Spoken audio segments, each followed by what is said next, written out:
ورحمۃ اللہ وبرکاتہ۔ بسم اللہ الرحمن الرحیم، والصلاة والسلام علی رسولہ الکریم وعلی آلہ وصحبہ اجمعین۔ 17 رمضان المبارک شب جمعہ تھی، اور زمانہ تھا حضرت علی رضی اللہ تعالیٰ عنہ۔ آپ کی خلافت کو 5 سال کے قریب ہونے والے تھے، 4 سال 9 ماہ ہے۔ تو آپ گھر سے نکلے تو آپ نماز کے لیے اٹھاتے تھے لوگوں کو، الصلاۃ الصلاۃ الصلاۃ۔ جب مسجد کے دروازے میں داخل ہوئے تو وہاں خارجی عبد الرحمن بن ملجم چھپا ہوا تھا۔ اس نے آپ پر سیدھا وار کیا، جو ایسے پیشانی کو چیرتا ہوا سر میں اتر گیا، اور آپ کی داڑھی خون سے بھر گئی۔ تو میں قربان جاؤں اہل بیت کے اخلاق۔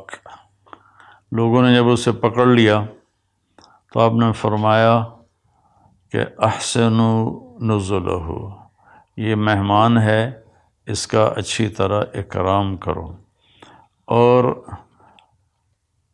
اکرموا نزلہ واحسنوا مثواہ، کہ اس کا اکرام کرو، اسے اچھا کھانا کھلاؤ، اور اس کو اچھا بستر دو نرم، اور میں زندہ رہا تو میں خود فیصلہ کروں گا کہ میں نے اسے چھوڑنا ہے، معاف کرنا ہے یا قتل کرنا ہے، اور اگر میں شہید ہو گیا تو میرے بعد تمہیں اجازت ہے، چاہو تو معاف کر دو تو اچھی بات ہے، ساتھ یہ بھی فرمائے، اور چاہو تو قتل کرو۔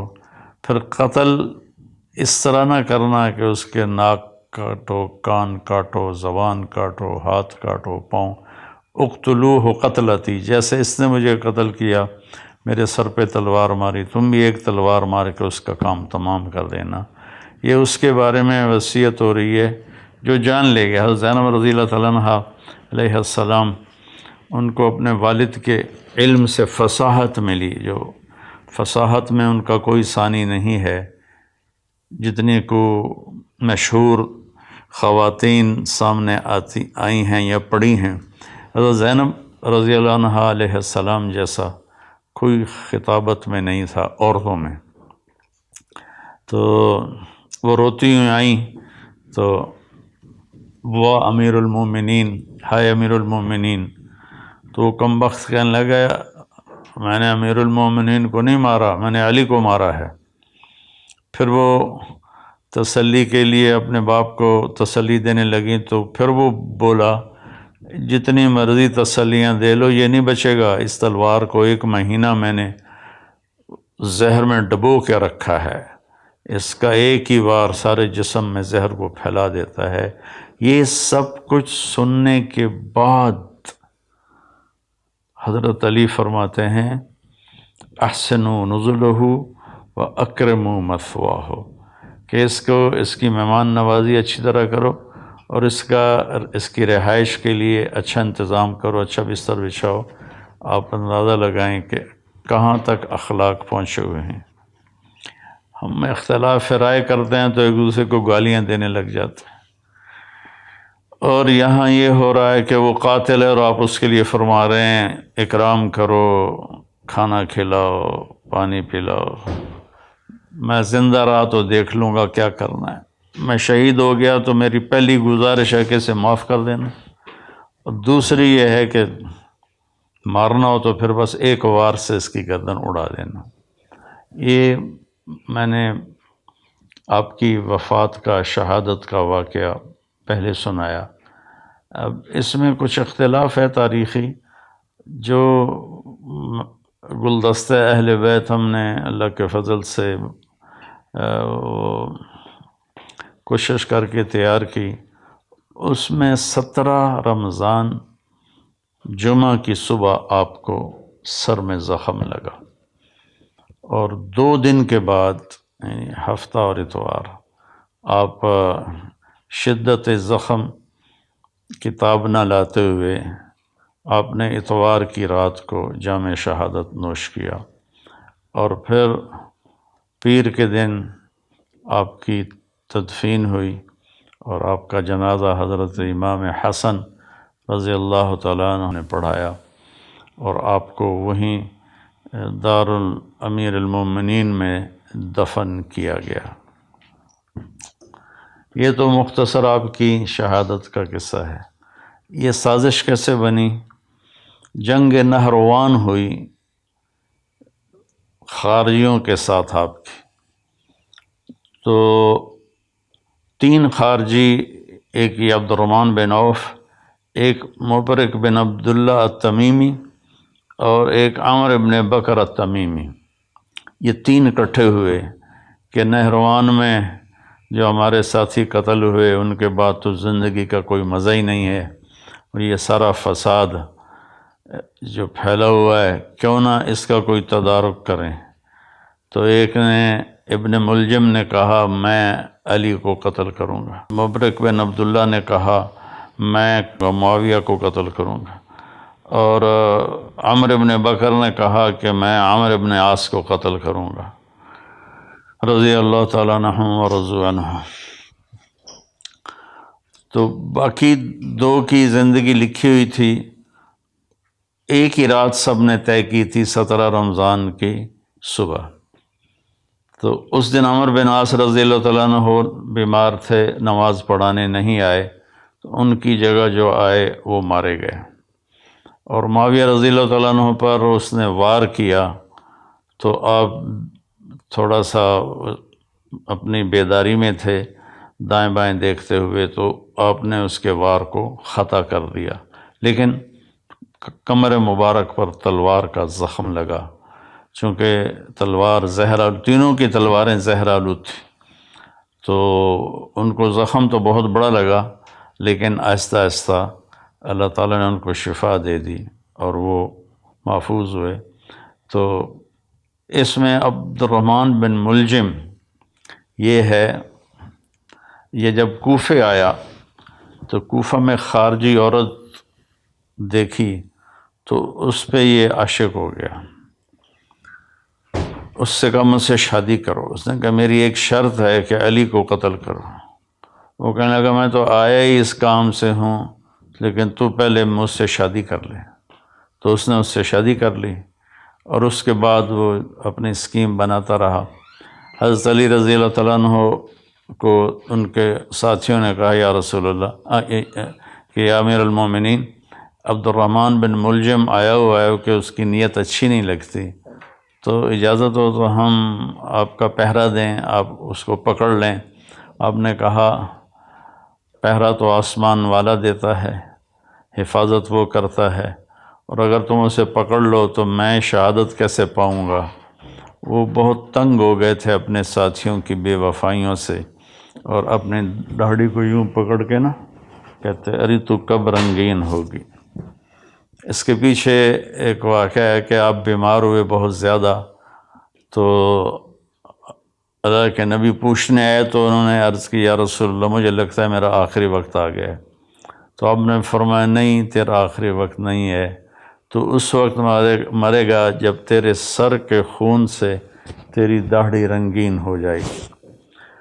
تو ہوئی بھی ایسے، اس نے یہاں تلوار ماری جس نے ماتھے کو بھی پھاڑ دیا اور یہاں تک کھوپڑی کو بھی پھاڑ دیا، تو سارا خون آیا اور داڑھی پہ لگ گیا۔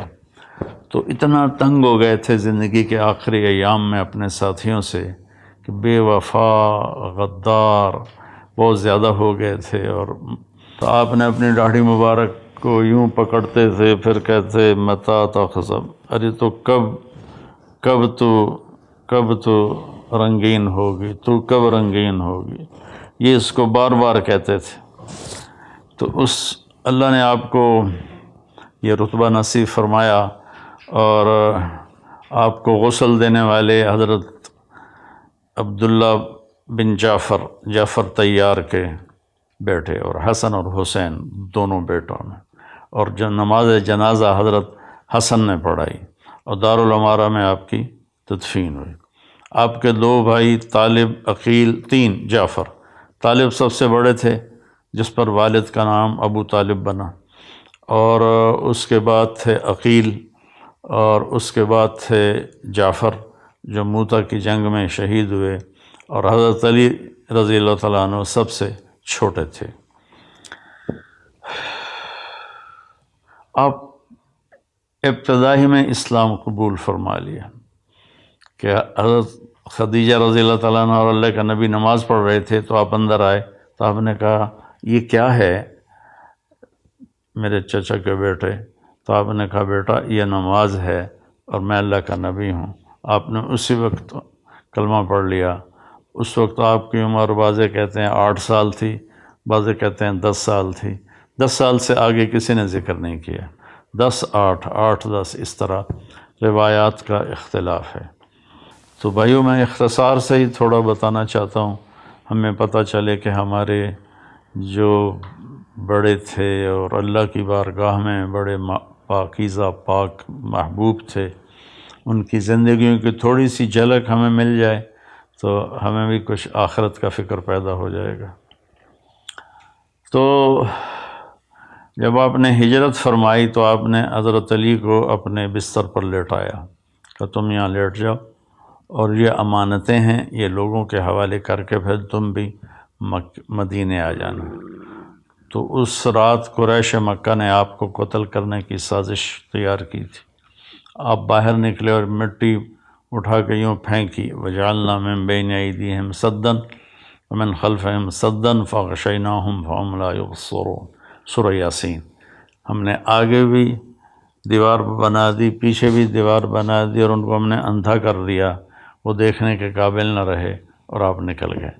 تو شیطان نے نعرہ لگایا کہ تمہارا آدمی نکل گیا، تو انہوں نے ایسے گھر میں نظر دوڑائی تو صحن میں آپ سر پہ چادر اوڑھ کے لیٹے ہوئے تھے۔ ستمبر کا مہینہ تھا، گرمی ہوتی ہے، لیکن اپنے چہرے کو چھپانے کے لیے آپ نے اپنے اوپر چادر اوڑھی ہوئی تھی۔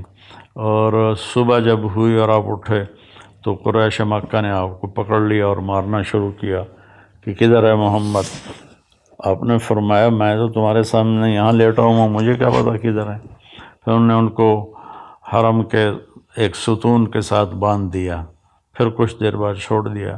3 دن میں آپ نے امانتیں واپس کیں، اور اس کے بعد آپ چھپتے چھپاتے جب مسجد قباء پہنچے، جہاں قباء کی وادی ہے، تو آپ کے پاؤں مبارک بالکل تر بتر ہو گئے تھے خون سے، کنکریاں چپ چپ، جوتا بھی نہیں تھا پاؤں میں، کنکریاں چپ چپ کے 7 راتوں اور 7 دن کا سفر ہے۔ تو آپ کے پاؤں کے زخم بہت تکلیف دینے لگے۔ تو جب آپ قباء پہنچے تو اللہ کے نبی نے فرمایا علی کو بلاؤ، کہا جی وہ تو چل ہی نہیں سکتے اب۔ پھر آپ خود تشریف لے گئے، ان کے پاؤں کو دیکھا تو آپ رونے لگے۔ پھر آپ نے ایسے اپنا لعاب نکالا اور یوں کر کے لگایا ایک پاؤں پر، اور پھر لعاب دوسرے پاؤں پر، تو ایک دم سارے زخم ٹھیک ہو گئے اور آپ اللہ کے فضل سے شفا یاب ہو گئے۔ جنگ بدر میں آپ نے کیا کیا کہ جب دشمن آمنے سامنے ہوئے تو عتبہ بن ربیعہ اور شیبہ بن ربیعہ اور ولید بن عتبہ، ایک ہی گھر کے 3 آدمی، عتبہ اور شیبہ دونوں بھائی، اور ولید عتبہ کا بیٹا اور عتبہ ربیعہ کا بیٹا، یہ نکلے جنگ میں کہ آیا ہے کوئی ہمارے مقابلے میں۔ تو اللہ کے نبی نے عوف رضی اللہ تعالیٰ عنہ اور معوذ رضی اللہ تعالیٰ عنہ اور حضرت عبداللہ بن رواحہ رضی اللہ تعالیٰ عنہ، ان تینوں کو بھیجا کہ آپ جاؤ اور ان کا مقابلہ کرو۔ جب یہ تینوں آئے تو انہوں نے پوچھا کون لوگ ہو؟ کہا ہم مدینہ والے ہیں۔ کب چلے جاؤ، ہمیں تمہاری ضرورت نہیں ہے۔ پھر کہا یا محمد اخرج الینا اکفاءنا، ہمارے قریشی ہماری طرف بھیجو، ہمارے قبیلے والے ہماری طرف بھیجو۔ اتنا ان پہ نشہ چڑھا ہوا تھا اپنی فتح کا۔ تو آپ نے فرمایا یا حمزہ قم، کہ یا شیبہ قم، یا علی قوم، کیونکہ علی چھوٹے تھے نا، حمزہ بھی چچا تھے، شیبہ بھی چچا تھے، تو آپ نے کہا قوموا لدینکم۔ تو یہ تینوں حضرات پیدل چلتے ہوئے آئے، تو عتبہ نے پوچھا کون ہو؟ آپ نے کہا میں حمزہ ہوں بن عبد المطلب۔ کہا تم کون ہو؟ کہا میں شیبہ بن حارث۔ تم کون ہو؟ کہا میں علی بن ابی طالب۔ کہنے اب مقابلہ ٹھیک ہے۔ تو تینوں نے ایک دوسرے پر وار کیے، تو پہلے ہی وار میں حضرت علی نے ولید کو قتل کر دیا، حضرت حمزہ نے عتبہ کو قتل کر دیا۔ تو حضرت شیبہ ذرا عمر میں بڑے تھے، تو ان کی ٹانگ کاٹ دی اس نے شیبہ بن ربیعہ، شیبہ نہیں عبید، میں غلط کر رہا ہوں، عبید بن حارث۔ تو شیبہ تو دوسری طرف سے کافر، حمزہ، عبید، علی، ادھر عتبہ، شیبہ، یہ بن ربیعہ اور ولید بن عتبہ۔ تو شیبہ نے حضرت عبید کی ٹانگ کاٹ دی، تو گر پڑے، تو دونوں نے اس کا بھی کام تمام کر دیا، اور ان کو اٹھا کر لائے تو آپ کے قدموں میں پڑھ کر کہنے لگے یا رسول اللہ میں شہید ہوں۔ آپ نے کہا بلا ونا علیک شاہد، بے شک تم شہید ہو اور میں اس پہ گواہ ہوں۔ تو جنگ بدر میں آپ کی شجاعت سب کے سامنے ہے۔ پھر غزوہ احد میں جب شکست ہو گئی تو کفار نے اللہ کے نبی کے اوپر اپنا فوکس کیا حملہ، تو چند صحابہ نے آپ کو گھیرے میں لے لیا۔ یہ چند صحابہ تھے ابو بکر، عمر، علی، سعد بن عبادہ، عبادہ بن صامت، اسد بن زرارہ، ابو دجانہ، طلحہ بن عبید اللہ، اور حارثہ بن نعمان، 10 تھے، میں نے 9 نام آپ کو بتا دیے۔ انہوں نے آپ کو گھیرے میں لے لیا۔ ہاں، سعد بن ابی وقاص 10 میں تھے، سعد بن ابی وقاص، تو آپ کو گھیرے میں لے لیا، اور ہر آنے والے تیر کو روک رہے تھے، نیزے کے وار سب روک رہے تھے۔ تو عتبہ بن ابی وقاص، یہ حضرت سعد بن ابی وقاص کا بھائی تھا، اس نے ایک پتھر اٹھایا، اور صحابہ کی نظریں تھیں تیر، تلوار اور نیزے پر، ان کی نظر پتھر پہ گئی نہیں، تو اس نے زور سے پتھر پھینکا، جو آپ کے یہاں لگا، تب سیدھے یوں گرے ایسے، اور سارا چہرہ خون سے تر ہو گیا، دان ٹوٹ گئے۔ تو یہ سارے 10 رونے لگے کہ اللہ کے نبی شہید ہو گئے۔ تھوڑی دیر کے بعد آپ کو ہوش آیا، تو انہوں نے عرض کیا یا رسول اللہ آپ تو ان کے لیے بد دعا کر دیں۔ تو آپ نے فرمایا اللہم اغفر لقومی فإنہ لا یعلمون، اے اللہ میری قوم کو معاف کر دے، یہ مجھے جانتے نہیں ہیں۔ تو میں اپنے سارے بھائی بہنوں سے کہتا ہوں کہ وہ آپ کے قتل تک پہنچے ہوئے تھے، اور آپ نے کہا یا اللہ ان کو معاف کر دے۔ ہم چھوٹی چھوٹی باتوں پر آپس میں لڑ کے ایک دوسرے کے اوپر ایسی گالیاں اور الزام اور تہمتیں، اللہ تعالی ہمیں اخلاق دے۔